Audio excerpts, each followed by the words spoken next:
What happens when military soldiers discover that their controlled burn mission is actually a feeding operation, and they're the meal? A classified military unit enters a silent forest for routine forest management. What they find waiting in the darkness has been hunting soldiers for decades, learning from each encounter, growing smarter with every kill, based on declassified testimonies that the government doesn't want you to hear. Warning: this story contains details that will make you question everything you thought you knew about what lives in the deep woods. Viewer discretion advised. The briefing room felt colder than usual that October morning, and I should have recognized the chill as an omen.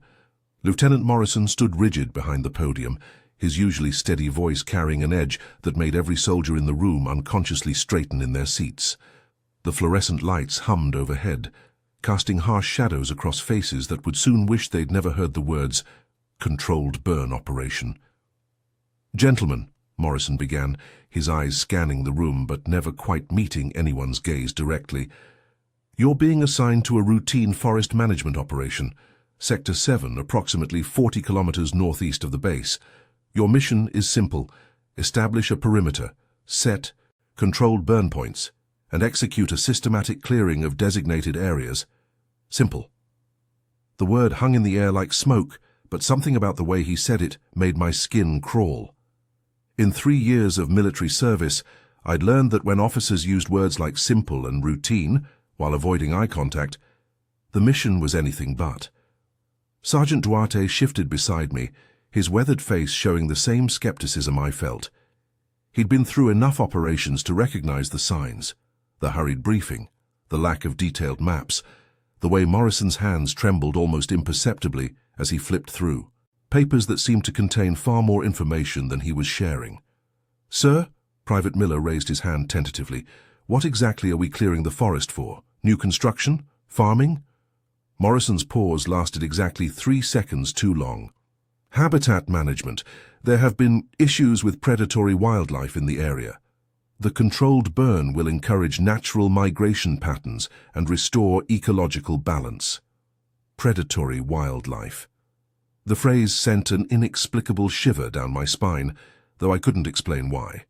Bears were common in the region, along with the occasional mountain lion, but those hardly required military intervention. Forest rangers handled wildlife. Conflicts. The army got called in for different kinds of problems entirely. "Equipment checkout is at 0600 tomorrow," Morrison continued, his voice regaining some of its authoritative edge. "Standard infantry gear, plus specialized incendiary devices and emergency beacons. Transport leaves at 700 sharp." As we filed out of the briefing room, I caught a glimpse of Morrison's desk. Scattered among the usual paperwork were photographs, aerial shots of forest damage that looked unlike anything I'd ever seen.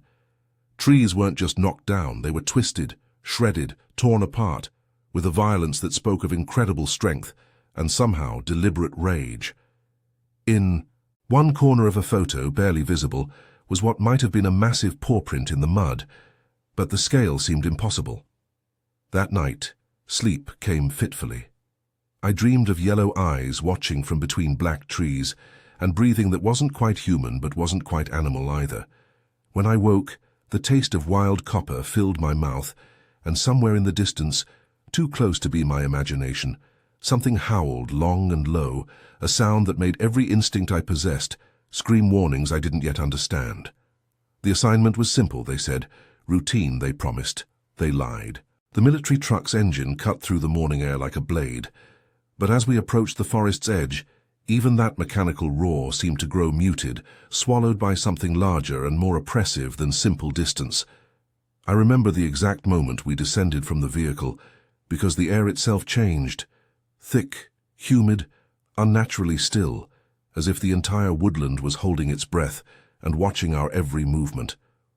Lieutenant Morrison had called it a controlled burn operation, but standing at the tree line, surrounded by my fellow soldiers, I felt the first real stirring of dread in my gut. The forest stretched before us in layers of green and shadow, but there was something fundamentally wrong with the picture. No birds called from the canopy, no insects buzzed in the undergrowth. Even the wind, which had been steady during our drive, died completely the moment we stepped from the truck. "Jesus," muttered Private Johnson, shouldering his pack with nervous energy. "It's quiet as a graveyard in there." Sergeant Duarte shot him a look that could have frozen blood. "Quiet is good, soldier. Quiet means we do our job and get home for dinner." But I could see in Duarte's eyes that he didn't believe his own words. His jaw was set in that particular way that meant he'd spotted trouble, but didn't want to spook the men. In all our training exercises, in all the real deployments I'd been on, I'd never seen wilderness this still. Even in the deepest woods there should have been some sign of life. A squirrel chattering, a crow cawing, the rustle of small creatures moving through fallen leaves. Instead, there was nothing. Nothing except the sensation of being observed by something that didn't want to be seen. We checked our equipment one final time. Standard, military gear, emergency flares, radio equipment, and the specialized incendiary devices Morrison had mentioned. The devices were heavier than expected, built for serious destruction rather than the gentle, controlled burns used in normal forest management. Looking at them, I wondered again what exactly we were supposed to be clearing from these woods. "Remember," Morrison's voice carried an edge of authority that didn't quite mask his obvious unease. "Advance in formation. Establish burn points at coordinates marked in orange paint, and maintain radio contact every 15 minutes. If anything seems unusual, report immediately and await further orders." Unusual. Another word that carried more weight than it should have. In my experience, officers didn't warn about unusual circumstances unless they had specific reasons to expect them. The first step into the forest proper hit me like walking into a predator's den. The temperature dropped noticeably, though the thick canopy above couldn't account for such a dramatic change. The very air seemed denser, pressing against my lungs with each breath. Most disturbing was the scent that hung beneath the normal forest smells of earth and vegetation, something wild and musky and unmistakably predatory. "Formation," Duarte commanded quietly, his voice barely above a whisper. "Stay alert. Stay together." We moved deeper into the woods, and with each step, the oppressive atmosphere grew heavier. The trees themselves seemed wrong somehow, not diseased or damaged in any obvious way, but arranged in patterns that felt deliberate rather than natural. Game trails appeared and disappeared without logic, sometimes cutting straight lines through thick undergrowth, other times curving around empty spaces, as if avoiding something invisible but dangerous. After 20 minutes of hiking, we discovered the first real evidence that something was seriously wrong with this place. Johnson spotted it first, a section of forest floor where the earth itself looked traumatized, not torn up by machinery or erosion, but gouged and scarred as if something enormous had thrashed violently in this exact spot, leaving claw marks in the soil that were too large, too deep, and spaced too far apart to have been made by any known animal. The silence pressed in around us like a living thing, and somewhere in the distance, barely at the edge of hearing, something large moved through the undergrowth with deliberate, careful steps. The first set of tracks appeared exactly 50 meters from where we'd found the scarred earth, and they stopped my heart, cold in my chest. I'd seen bear prints, wolf prints, and the tracks of every large predator native to the region, but these belonged to something that should have been impossible. They were massive, easily twice the size of any wolf print I'd ever encountered, but the shape was all wrong, stretched and elongated in ways that suggested the creature, making them walked sometimes on 4 legs and sometimes on 2. "Sir," I called quietly to Sergeant Duarte, gesturing him over to examine what I'd found. "You need to see this."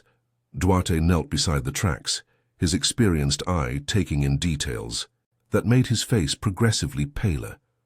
The prints showed clear pad marks and what appeared to be claw impressions, but the spacing between individual tracks varied dramatically.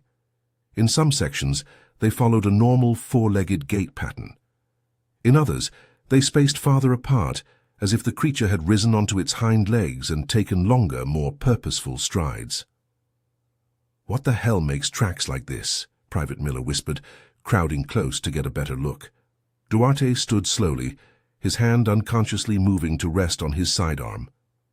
"Nothing that should exist in these woods," he said grimly. "Nothing that should exist anywhere." As we continued deeper into the forest, the evidence of the creature's presence multiplied in disturbing ways.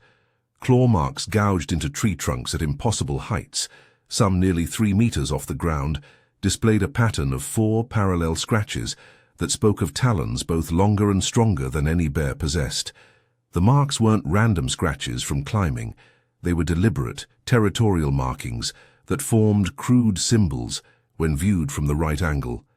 Thick tufts of dark hair clung to branches and thorns throughout the area, and when I gathered courage enough to examine one closely, the texture made my stomach lurch.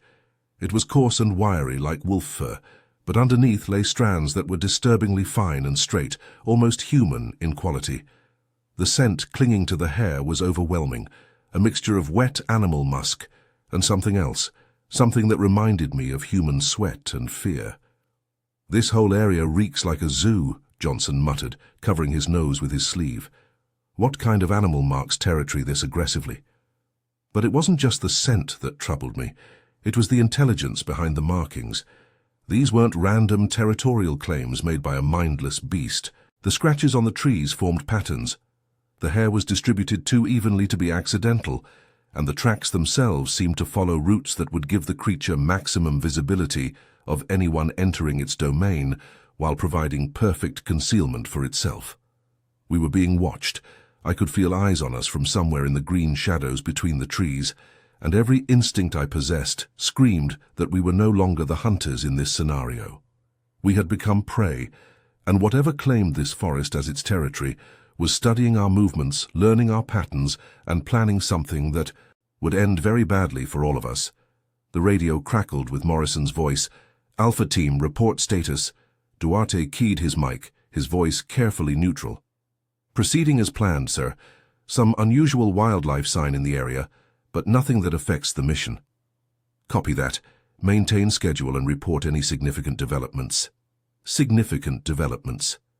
I looked around at the claw marks, the impossible tracks, the hair that defied classification, and wondered what exactly would qualify as significant to an officer who had sent us into this nightmare with incendiary devices and emergency beacons. As we prepared to move deeper into the creature's territory, something howled in the distance, not the clean wild call of a wolf, but something broken and wrong, a sound that started animal and ended almost human. The howl echoed through the trees for long seconds before fading, but the silence that followed was even more terrifying than the sound itself. We were no longer alone in the woods, and whatever shared this space with us was announcing its presence with the confidence of an apex predator that had never known fear, until now. The howl faded into silence, but the forest had changed around us in its wake.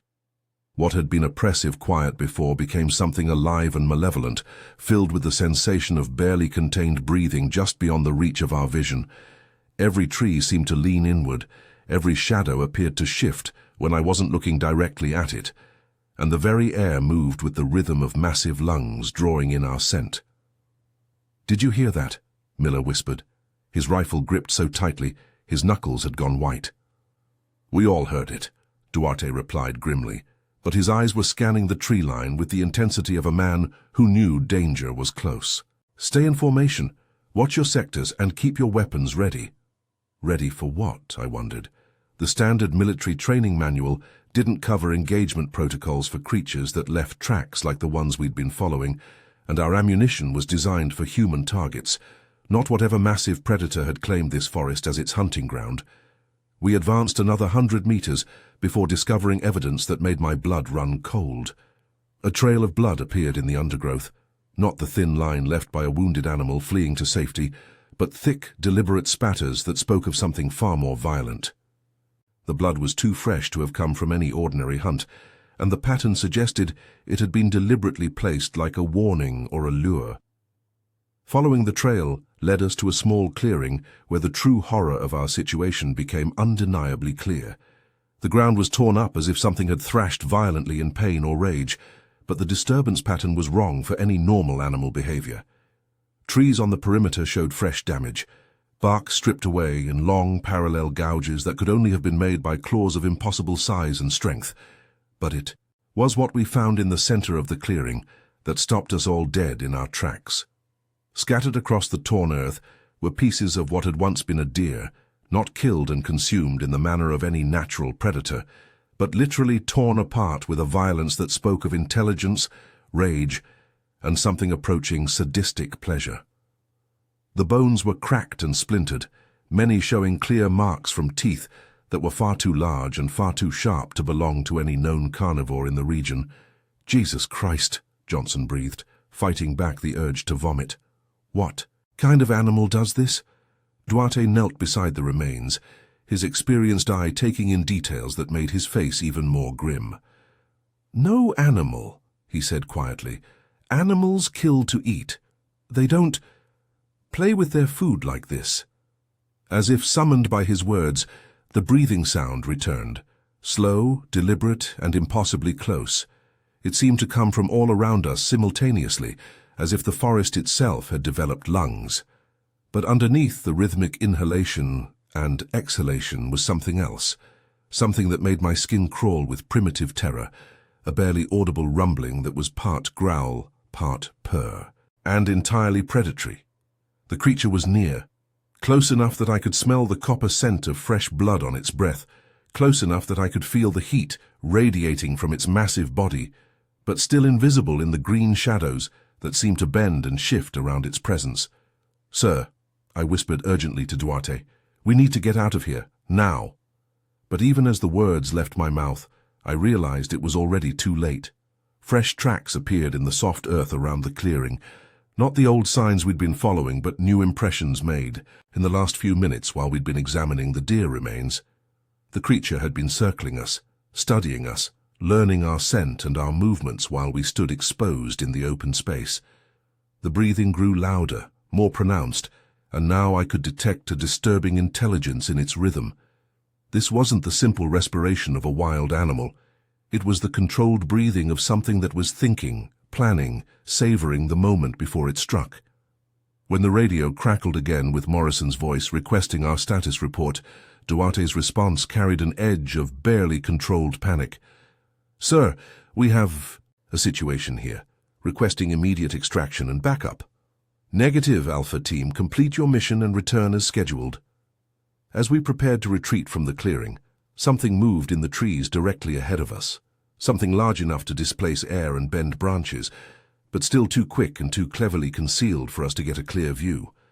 All we caught was a glimpse of dark fur, massive shoulders, and eyes that reflected the dim forest light like twin points of molten gold. The hunt had begun. The creature was toying with us. That realization hit me like a physical blow as we discovered the third set of fresh tracks surrounding our position, tracks that hadn't been there moments before when we'd checked the same area. Whatever stalked us through the undergrowth moved with a silence that defied its massive size, circling our formation with the patience and intelligence of a predator that had never failed to take its prey. "It's watching us," Miller whispered, his voice tight with barely controlled panic. "I can feel it watching us." Duarte's hand signals ordered us into a defensive circle, weapons outward, but we all knew how useless our formation would be against something that could appear and disappear like smoke through the trees. The standard military tactics we'd drilled 1,000 times felt pathetic and inadequate when facing a creature that seemed to understand our methods better than we understood its capabilities. Fresh evidence of the beast's presence materialized around us with disturbing frequency. A massive paw print appeared in soft mud beside a fallen log, pressed so deeply into the earth that it spoke of incredible weight, but somehow made without a sound. Claw marks appeared on trees we'd passed moments before, gouged deep into the bark while our backs were turned. Most unnerving of all, tufts of dark fur began appearing on thorns and branches at exactly our eye level, as if the creature was deliberately leaving calling cards to prove how close it could get without being detected. "Sir," I called quietly to Duarte, pointing to a set of tracks that curved around our intended path. "It's not following us, it's herding us." The sergeant studied the evidence with growing alarm. The tracks formed a pattern that was impossible to ignore, The creature was steering us deeper into the forest, away from our exit route, towards something that would give it maximum advantage. Every time we tried to adjust our direction toward the forest edge, fresh signs appeared to block our path. Fallen trees that hadn't been down minutes before, thorny undergrowth that seemed to grow thicker as we watched, muddy ground that would slow our movement while providing perfect conditions for an ambush. "It's intelligent," Duarte said grimly, "smarter than any animal has a right to be." As if responding to his words, a low sound echoed through the trees. Not quite a growl, not quite a laugh, but something that combined the worst elements of both.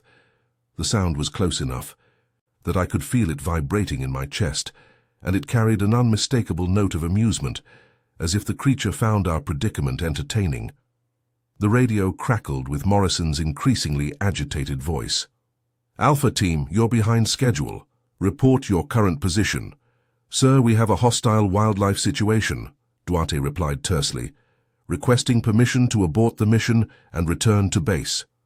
"Negative. Your orders are to complete the controlled burn operation, deploy incendiary devices as planned, and return via the designated route."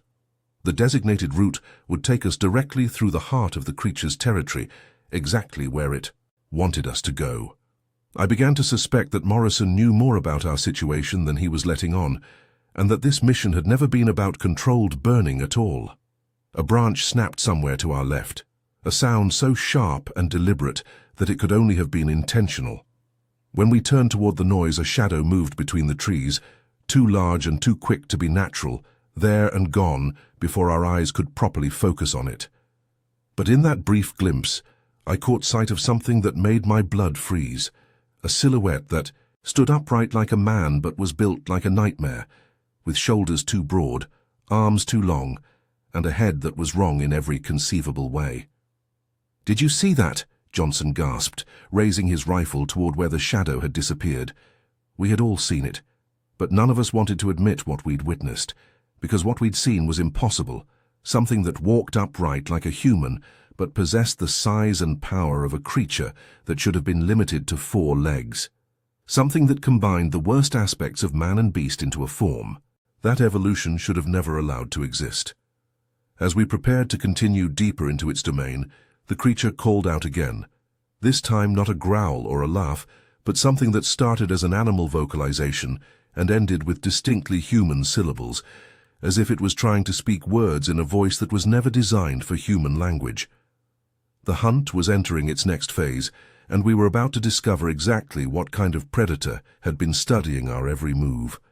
The smell hit us like a physical wall as we moved deeper into the creature's domain, a mixture of wild musk, fresh blood, and something else that made my throat close up with instinctive revulsion. It was the scent of a predator so successful, so utterly confident in its dominance, that it didn't bother to hide the evidence of its kills. The very air was saturated with the smell of death and something worse, the distinct odor of human fear, trapped and concentrated in this green hell. "God Almighty," Miller gagged, pulling his shirt up over his nose. "It's like walking into a slaughterhouse." But it wasn't just the intensity of the smell that terrified me, it was the intelligence behind its distribution. The scent grew stronger and weaker, in patterns that seemed designed to guide us in specific directions, like a trail of breadcrumbs leading us exactly where the creature wanted us to go. When we tried to veer away from the strongest concentrations, the smell would shift, appearing in our new path as if the creature was marking territory in real time. Sergeant Duarte's military composure was beginning to crack under the pressure of our increasingly impossible situation. His hand never left his weapon now, and his eyes darted constantly between the trees, searching for threats that could appear from any direction without warning. When he spoke, his voice carried the tight control of a man who was fighting to maintain authority in circumstances that military training had never prepared him for. "Whatever's out there," he said quietly, "it's been watching us since we entered the forest. It knows our formation, our weapons, our capabilities, and it's confident enough in its advantages that it's playing games with us." Games. That word captured the horror of our situation perfectly. This wasn't a territorial dispute or a simple predator-prey encounter. The creature was entertaining itself with our fear, drawing out the experience for its own sadistic pleasure. Every glimpse we caught of movement in the shadows, every fresh track that appeared in our path, every calculated intensification of that nauseating smell was part of an elaborate hunt that was designed not just to kill us, but to terrorize us first. The evidence of the creature's previous hunts became impossible to ignore as we advanced. Bones appeared in the undergrowth, not scattered randomly as they would be after a normal predator's meal, but arranged in patterns that suggested intelligence and deliberate intent. Some were clearly animal bones, but others were different in size and shape, and I forced myself not to think too carefully about their possible origins. "Sir," Johnson called urgently from our left flank, "there's something here you need to see." What Johnson had discovered made my stomach drop into my boots. Hidden beneath a pile of carefully arranged branches was what remained of a campsite, or rather, what remained of the people who had once occupied it.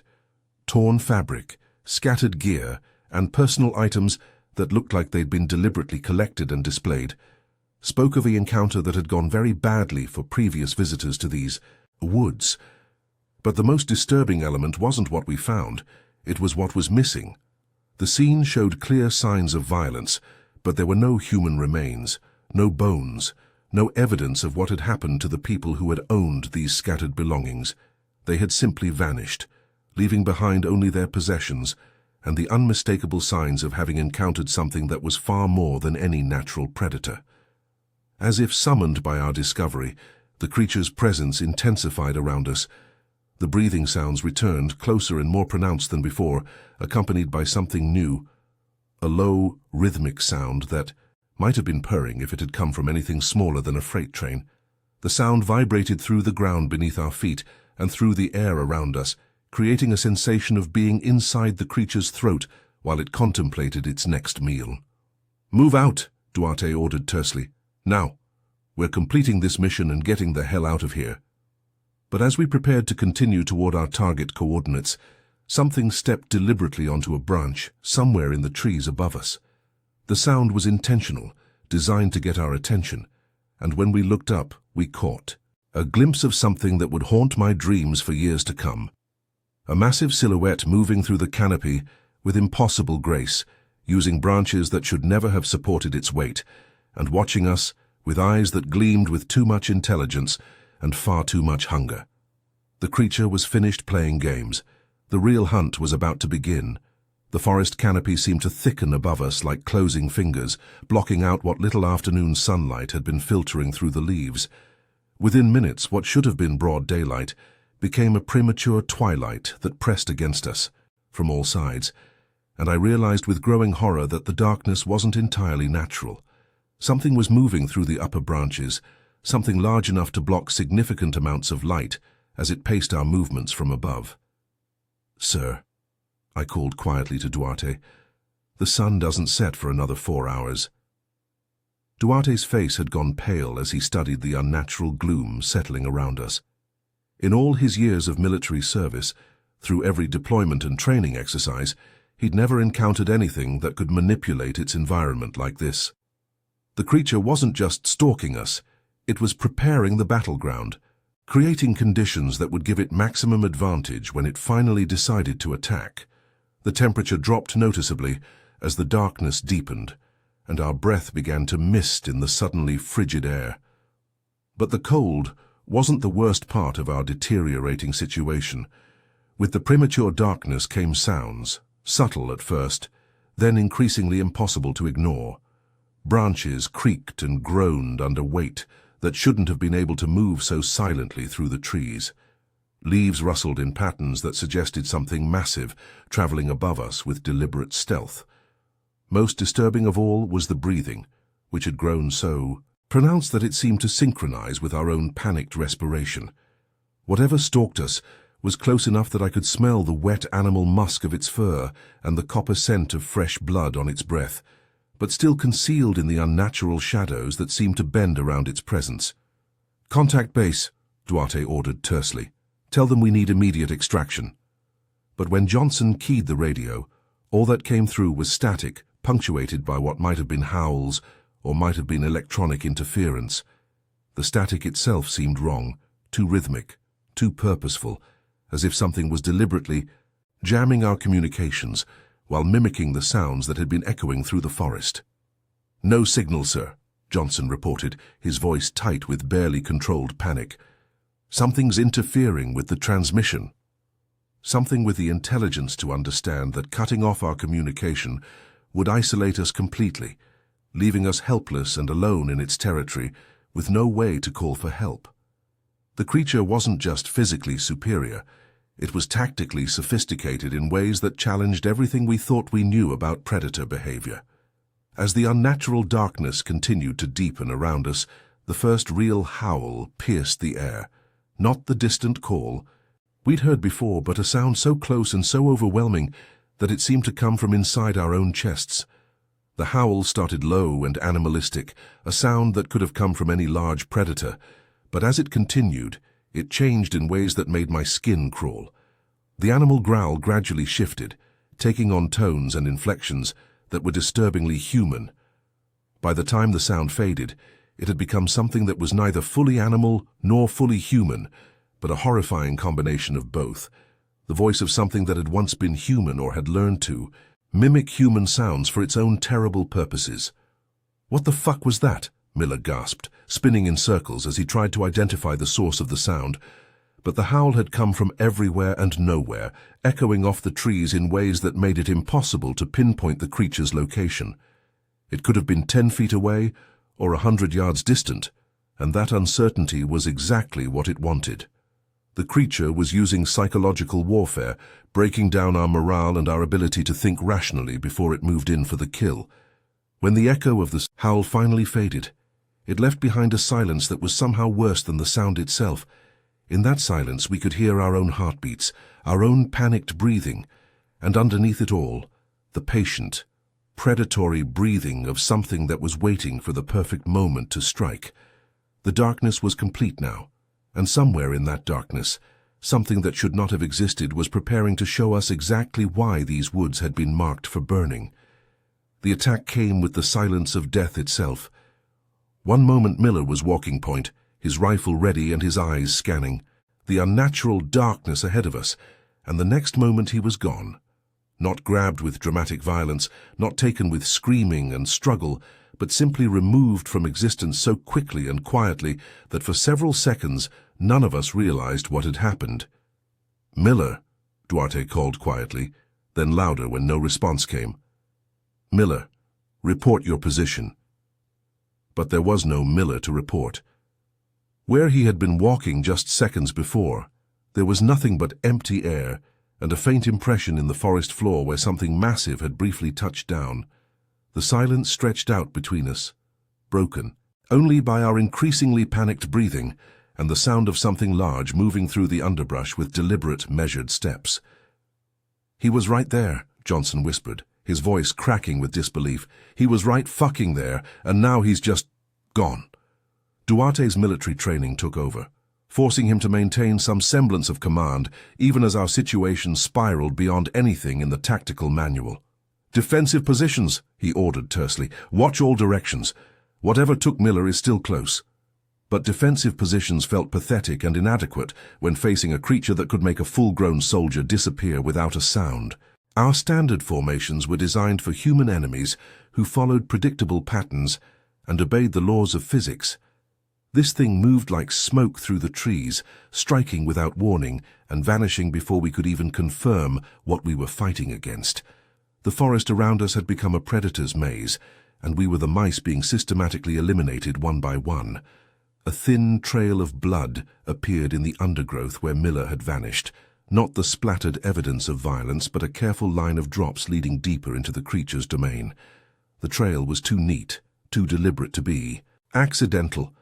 The creature was leaving us a path to follow, inviting us to pursue our missing teammate into whatever nightmare awaited us in the deeper woods. "We can't just leave him," Johnson said desperately. "If he's hurt, if he needs help." But we all knew Miller was beyond help. No human being could have survived whatever had taken him with such overwhelming silence and efficiency. The blood trail wasn't a rescue opportunity. It was bait in a trap that would claim the rest of us if we were stupid enough to follow it. The radio crackled briefly with static, and for A moment I thought I heard something that might have been Miller's voice calling for help from somewhere in the electronic noise. But when I listened more carefully, the sounds became more disturbing. Human speech patterns mixed with animal vocalizations, as if something was learning to mimic human communication, but hadn't quite mastered the technique. "That's not Miller," Duarte said grimly, recognizing what we were all thinking. "Whatever's out there is trying to lure us into following that blood trail." The breathing sounds returned, closer than ever before, accompanied by something new that made my blood freeze in my veins.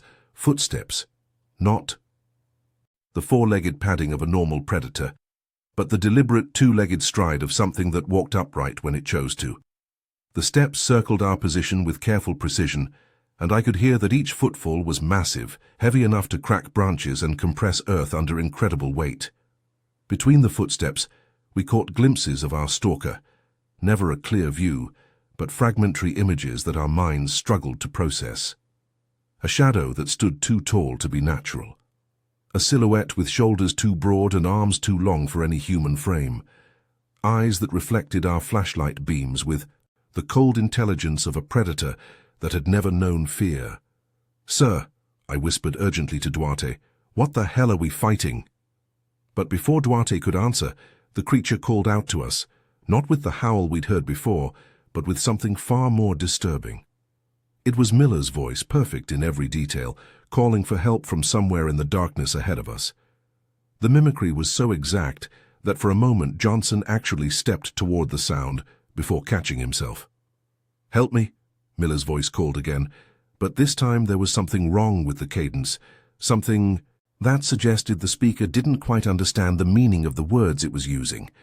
The creature was learning our voices, our speech patterns, our emotional responses, and it was using that knowledge to hunt us with a sophistication that no natural predator should have possessed. As we prepared to retreat from our compromised position, something howled in the distance, the same impossible mixture of human and animal vocalization we'd heard before. But this time, a second voice answered from a different direction, then a third, then a fourth. We weren't being hunted by a single creature. We were surrounded by a pack of impossible predators, and they were coordinating their attack with the intelligence and patience of human soldiers. The real nightmare was just beginning. The coordinated howling ceased abruptly, leaving us trapped in silence that felt more threatening than any sound. 4 distinct voices had answered the first call, which meant at least 5 of these creatures were circling our position, moving through the darkness with a tactical sophistication that challenged everything I thought I knew about predator behavior. No animals hunted with this level of coordination. No animals could mimic human speech with such disturbing accuracy. "Sir," I whispered to Duarte, "these things are working together. They're using pack tactics." But even as I said the words, I knew they were inadequate to describe what we were facing. Pack tactics implied animal behavior, instinct-driven cooperation between creatures following biological programming. What stalked us through the undergrowth demonstrated intelligence that went far beyond instinct, deliberate strategy, psychological manipulation, and the kind of patient, calculated hunting that spoke of minds capable of abstract thought. Johnson's flashlight beam swept across the trees ahead of us, and for a split second it illuminated something that made my heart stop. A figure stood between 2 massive oaks, perfectly motionless, watching us with eyes that reflected the light like twin coins of molten gold. The figure was tall, taller than any human had a right to be, but it stood upright on 2 legs like a man. Its shoulders were massively broad, its arms hung longer than human proportions would allow, and its head was wrong in ways that my mind struggled to process. "Jesus Christ," Johnson breathed, keeping his light trained on the spot. But the figure was already gone, melted back into the shadows as if it had never been there at all. "Did you see the size of that thing?" Johnson's voice cracked with barely controlled hysteria. "It was huge, but it was standing up like a person. What the hell stands up like that?" Before anyone could answer, movement exploded through the trees around us, not the careful, stealthy approach we'd been expecting, but sudden, violent action that came from multiple directions simultaneously. Something massive crashed through the underbrush to our left, while another presence circled around to our right, and a third approached from directly behind us. But they weren't attacking. Not yet. They were herding us, forcing us to move in the only direction they'd left open, deeper into the forest where the darkness was absolute, and the terrain favored creatures that could see in conditions that left humans blind and helpless. "Move," Duarte ordered tersely. "Stay together, watch your sectors, and don't fire unless you have a clear target."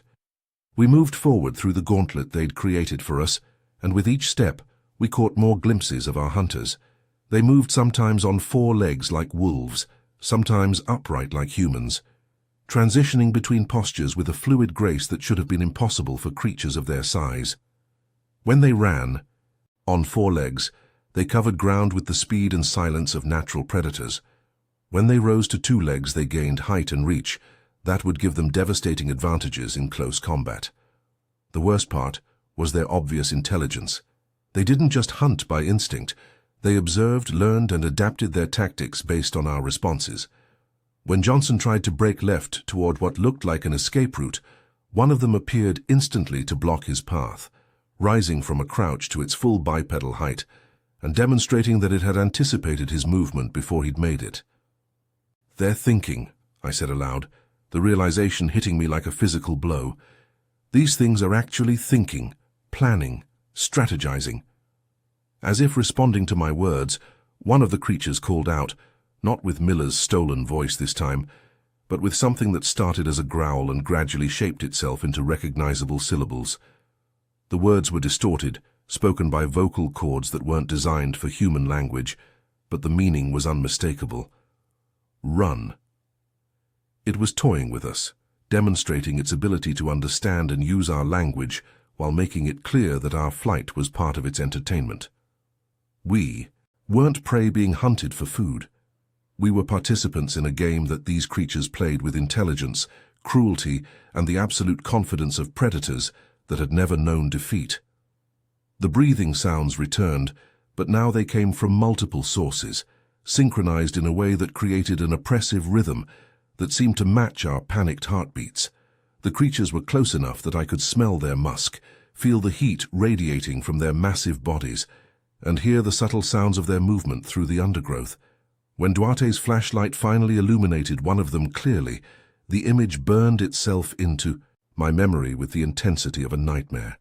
The creature was enormous, covered in dark fur that seemed to absorb light, with limbs that were too long and too powerfully muscled for any natural animal.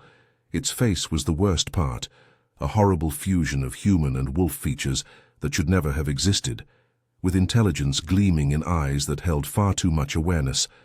It looked at us for exactly 3 seconds, letting us see what we were truly fighting, then dropped to 4 legs and vanished into the darkness with impossible speed. We were being hunted by something that combined the physical power of apex predators with intelligence that rivaled our own, and it was clear that this hunt would only end one way. The first explosion of flame lit up the forest like the birth of a star, and in that sudden wash of orange light, I saw clearly for the first time what had been stalking us through the darkness. The creature stood in the center of the clearing ahead, fully upright on its hind legs, and the sight of it drove every rational thought from my mind and replaced it with pure primitive terror. It was massive, easily 8 feet tall when standing erect, with shoulders broad enough to fill a doorway and arms that hung nearly to its knees. Thick, dark fur covered its entire body, but underneath that fur were muscles that bulged and shifted with each movement, suggesting physical power that could tear a human being apart without effort. But it was the head that destroyed any hope I might have had that this was some unknown but natural predator. The skull was elongated, stretched into a muzzle filled with teeth that gleamed white and sharp in the firelight, but the bone structure underneath was wrong, too large, too intelligent, with a cranium that could house a brain capable of the tactical thinking we'd witnessed. The eyes were the worst part. They held awareness, malevolence, and something that might have been amusement as it watched us discover exactly what kind of nightmare we'd wandered into. "Mother of God," Johnson whispered, raising his rifle with hands that shook so badly he could barely aim. "What is that thing?" The creature's lips pulled back in what might have been a smile, revealing row after row of predatory teeth, designed for tearing flesh from bone. When it spoke, its voice was a horrible fusion of growl and human speech, words formed by vocal cords that weren't designed for language, but had learned to approximate it through practice on previous victims. "Lost?" it asked, the single word distorted but unmistakably mocking. "Afraid?" Duarte opened fire, his military training overriding the shock of hearing a monster speak. The rifle shots echoed through the forest like thunder, but the creature moved with speed that defied its massive size, dropping to 4 legs and bounding into the undergrowth before our bullets could find their target. The transition from bipedal to quadrupedal movement was fluid, natural, as if the creature's body was designed to function perfectly in either configuration. "It talked," Johnson gasped, his voice cracking with hysteria. "Did you hear it? The thing talked to us." But there was no time to process what we'd witnessed, because the fire was spreading rapidly through the dry undergrowth, and the other creatures were responding to our presence with coordinated action that spoke of pack intelligence far beyond anything in the natural world. Howls echoed from multiple directions, but these weren't the random calls of individual animals. They were communications, tactical information being shared between pack members who understood the changing situation and were adapting their strategy accordingly. The flames revealed more of them moving through the trees around us, their forms shifting between human-like uprightness and wolf-like speed as they repositioned themselves to take advantage of the new conditions. In the dancing firelight, I caught glimpses of their true nature, creatures that seemed to combine the worst aspects of human intelligence and animal savagery into forms that should never have evolved but clearly had. "The incendiaries," Duarte shouted over the growing roar of flames. "Use the incendiary devices. Fire might drive them back." But as Johnson fumbled for his emergency flares, one of the creatures demonstrated exactly how little it feared the flames. The beast charged directly through a wall of fire, its fur singed, but its massive form unharmed, and tackled Johnson with an impact that sent him flying 15 feet through the air. The collision sounded like a freight train hitting a brick wall, and when Johnson landed, he didn't get back up. The creature that had attacked Johnson rose to its full height in the center of the burning clearing, flames reflecting off its yellow eyes as it studied the rest of us with the calculating gaze of a predator that was deciding which of us to kill next. Its breathing was deep and regular, unaffected by its charge through the fire, and when it spoke again, its voice carried the confidence of an apex predator that had never known defeat. "Run," it said again, but this time the word carried a different meaning. Not mockery, but a command. The creature was giving us a head start, not out of mercy, but because it enjoyed the chase more than the easy kill. As we fled through the burning forest, the pack followed, at a distance that was clearly deliberate. They could have caught us easily, but they were prolonging the hunt, savoring our terror while demonstrating their absolute control over the situation. Behind us, the flames roared higher, and ahead of us, the darkness waited with patient, hungry eyes. We were no longer soldiers on a mission. We were prey animals running through a nightmare that had been designed specifically to break our minds before it destroyed our bodies. And somewhere in the burning trees behind us, something that should not have existed howled with the satisfaction of a predator that was finally ready to feed. The flames pursued us through the forest with unnatural hunger, but the real horror was that the creatures seemed to be herding the fire itself, using the blaze as another tool in their hunt. They appeared and disappeared in the smoke like demons born from the chaos, sometimes running ahead of us on 4 legs, sometimes rising to their full bipedal height to crash through obstacles that would have stopped any normal predator. I could hear them breathing in the smoke around us, deep rhythmic exhalations that spoke of massive lung capacity and cardiovascular systems designed for sustained pursuit. But worse than the breathing was their communication, growls and howls that carried complex information between pack members, coordinating their movements with the precision of military units. "They're driving us towards something," I gasped to Duarte as we stumbled through the burning undergrowth. "This isn't random. They have a destination in mind." Duarte's response was lost in the roar of flames and the crash of falling trees, but I could see in his eyes that he'd reached the same conclusion. The creatures weren't just hunting us, They were guiding us toward specific terrain where they would have maximum advantage for whatever they planned to do with us when the chase finally ended. Johnson was gone. I'd seen the creature that took him rise to its full height over his broken body, and the casual way it had lifted him and carried him into the shadows spoke of strength that could snap human bones like dry twigs. But there had been no feeding, no immediate consumption. The creature had taken Johnson alive, and that realization filled me with a terror that went beyond simple fear of death. Behind us, the fire raged with increasing intensity, but through the smoke and flame I could see the dark shapes of our hunters moving with ease through conditions that should have been lethal to any living creature. Their fur might singe, but the flames didn't slow them down or drive them away.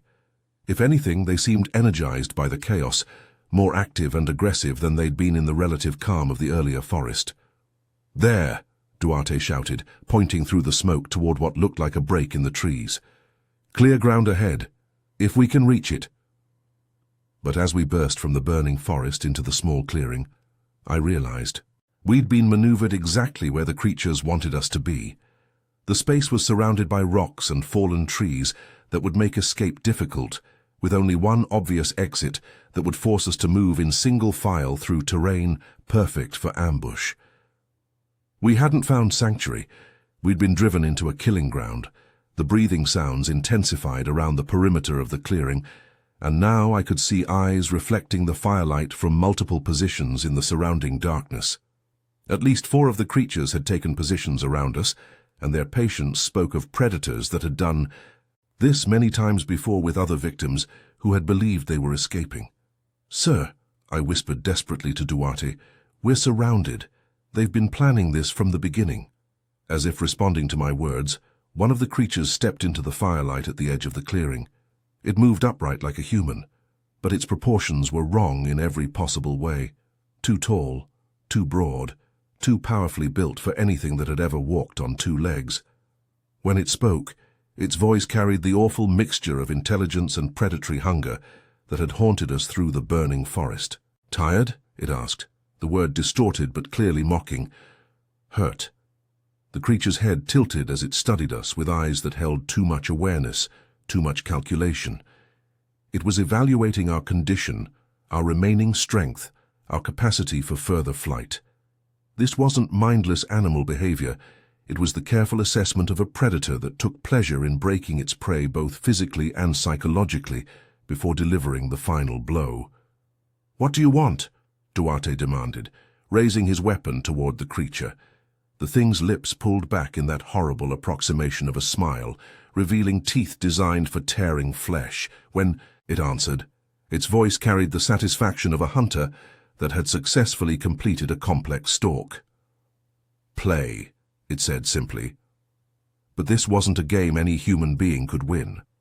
The creatures had demonstrated intelligence equal to our own, physical capabilities far beyond anything natural evolution should have produced, and a tactical sophistication that suggested they'd been hunting humans long enough to understand all our strengths and weaknesses. As the circle began to close around us, I realized with crystalline clarity that we had never been soldiers on a mission. From the moment we'd entered the forest, we'd been nothing more than entertainment for predators that had grown bored with easier prey. The fire roared higher behind us, the creatures moved closer from all sides, and somewhere in the burning darkness, something howled with the voice of a nightmare that had learned to speak. The end came not with violence, but with a revelation that shattered everything I thought I knew about the mission, about the military, about the things that hunt in the darkness beyond human understanding. As the creatures closed their circle around us in the firelit clearing, Lieutenant Morrison's voice crackled through the radio with crystal clarity. The first clear transmission we'd received since entering what I now understood was never meant to be a controlled burn operation. "Alpha Team, report status. Have you confirmed elimination of the hostile entities?" Hostile entities, not wildlife, not predators. Entities that the military had known about, studied, and sent us to eliminate with incendiary devices that were never meant for forest management. We hadn't stumbled into a nightmare. We'd been deliberately fed to it. "Sir," Duarte's voice was tight with the realization of betrayal, "the entities are still active. multiple contacts, requesting immediate extraction and heavy support. Morrison's response carried an edge of satisfaction that made my blood run cold. Negative, Alpha Team. Your mission parameters have been adjusted. Maintain contact with hostile entities and relay tactical intelligence until conclusion. We were never meant to return. The controlled burn was cover for a live fire test against creatures the military knew existed but couldn't eliminate through conventional means. We were expendable data gatherers, sent to provide intelligence on entities that had apparently been killing soldiers for long enough that our commanders had developed protocols for studying them. The largest of the creatures stepped fully into the firelight, and in that moment I saw it clearly enough to understand exactly what we were facing. This wasn't some unknown species or evolutionary anomaly. This was something that had once been human, transformed by forces I couldn't comprehend into a fusion of human intelligence and predatory perfection that retained the worst aspects of both. Soldiers, it said, the word formed carefully by vocal cords that had learned human speech through practice on previous victims. Always soldiers come here, always soldiers fail. The creature's eyes held memory, not the simple recognition of an animal that had encountered humans before, but the complex awareness of intelligence that had observed, studied, and defeated our kind many times over the years. It knew our tactics, our weapons, our psychological weaknesses, because it had learned from every previous encounter. How many? I asked, the question torn from my throat by a need to understand the scope of what we'd walked into. The creature's horrible smile widened, revealing teeth that had been designed by nightmare. Many soldiers, many years, you learn, we learn more. We were the latest in a series of military units that had been sacrificed to provide intelligence on these entities, and each encounter had made them more sophisticated, more dangerous, more capable of anticipating and countering human military tactics. We weren't facing natural predators. We were facing the ultimate result of human intelligence, stripped of human morality, and combined with physical capabilities that defied every law of nature. The radio crackled again with Morrison's voice. Alpha Team, confirm visual contact with primary entity, describe physical capabilities and tactical behavior for the record. For the record. So the next unit they sent would be marginally better prepared for slaughter. The creatures around us had learned from decades of these encounters, growing stronger and smarter with each engagement, while the military treated human soldiers as disposable test subjects in an experiment that would never succeed. Sir, Duarte spoke into the radio with the calm of a man who had accepted his fate. The entities demonstrate human-level intelligence, superior physical capabilities, and tactical sophistication that suggests extensive experience with military operations. They coordinate attacks, use psychological warfare, and appear to derive satisfaction from prolonging encounters rather than achieving quick kills. Copy that, Alpha Team. Continue observation and report any additional capabilities. But I was no longer listening to Morrison's voice or Duarte's professional reports. I was looking into the eyes of the creature that stood before us, seeing intelligence that was ancient, patient, and absolutely confident in its superiority.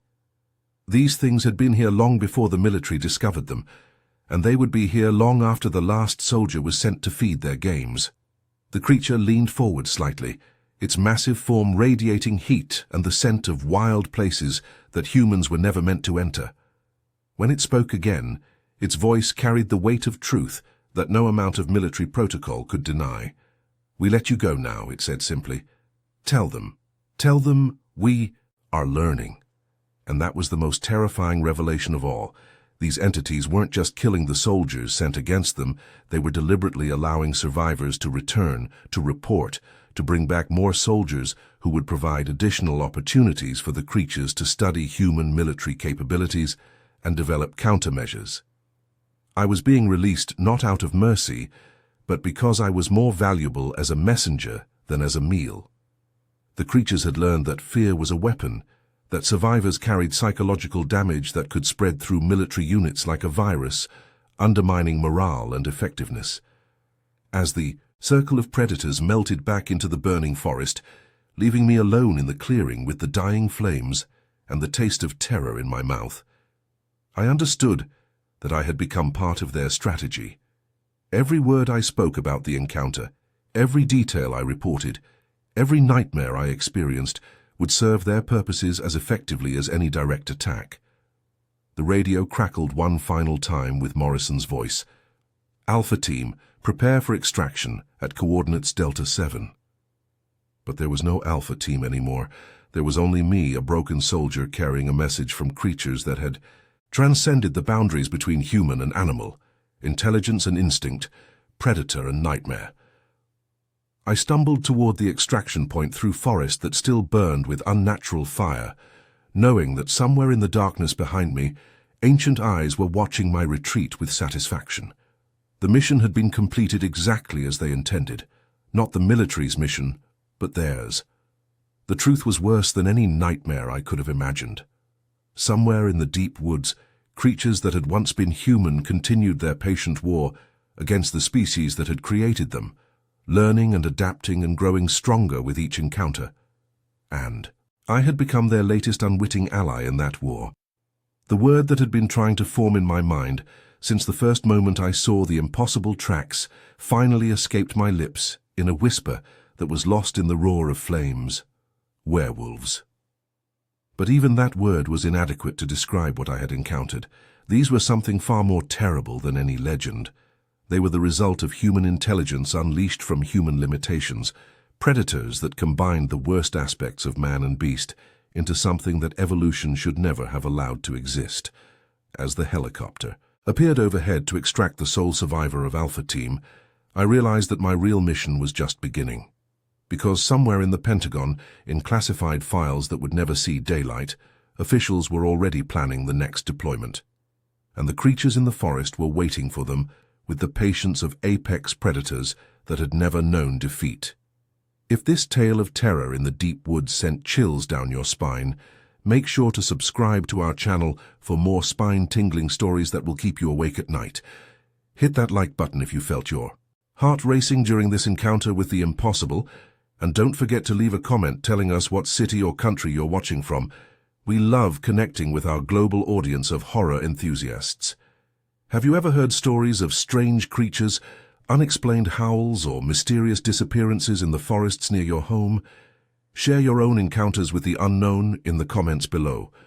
Whether it's family legends about things that hunt in the night, local folklore about shapeshifters, or your own brushes with creatures that don't belong in any natural history book, we want to hear from you. The darkness is full of things that science hasn't catalogued yet, and sometimes the old stories our grandparents whispered contain more truth than we want to believe. Until next time, keep your doors locked, your lights on, and remember, when you're alone in the woods and you hear something howling in the distance, it might be closer than you think. Sweet dreams.